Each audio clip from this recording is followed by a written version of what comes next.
Hello मित्रांनो, नमस्कार. आज वार आहे बुधवार आणि मी इथे बघा छोटासा ओम साईराम नाश्ता सेंटर, म्हणजे मी नाव दिलं आहे कारण मी साई भक्त आहे म्हणून मी ओम साईराम नाश्ता सेंटर म्हणून बाबाच्या नावाने मी सुरुवात केली आहे. एक 5-6 दिवस झाले मी नाश्ता लावते आहे. बघा तुम्ही पाहू शकता, रोडच्या साईडला पत्ता आहे गोडबंदर रोड, ठाणे, आपलं मनोरमा नगर, कोळशेट रोड, तिच्या शेजारी इथे मी छोटासा स्टॉल टाकला आहे.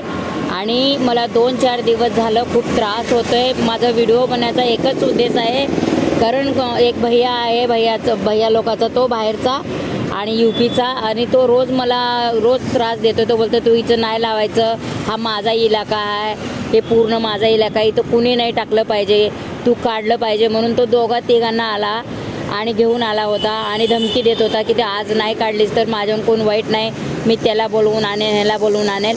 मग मी बोललं की बाबा तू करतोयस, मी का नाही करणार, म्हणून मी त्याला बोललं. तर तो 2-3 घेऊन आला. ते पण 2-3 बोलले इथं नाही लावायचं तुम्ही ताई, बिलकुल नाही लावायचं, आजपासून धंदा नाही दिसला पाहिजे तुमचा. मग मी बोलले की तुम्ही बाहेरून आल्यावर भैया लोकांना, म्हणजे तुम्ही धंदा टाकतात, ते 2-2, 3-3 धंदा टाकतात, स्टॉल टाकतात, आणि मी मराठी बाई एकटी, माझ्या मागे कुणाचा सपोर्ट नाही आहे, काही नाही आहे, मी एकटी राहते एक मुलासोबत.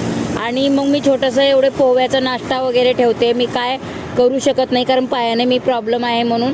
तरीसुद्धा मला खूप त्रास देतात. आणि जे लोक येतात ते सगळे मराठी आहेत, आणि ते लोक मराठी असूनसुद्धा मला त्यांच्याकडनं येऊन मला त्रास देतात. आणि ते जास्तीत जास्त हा व्हिडिओ प्रत्येक माझ्या बहिणीला आणि भावापर्यंत पोचला पाहिजे.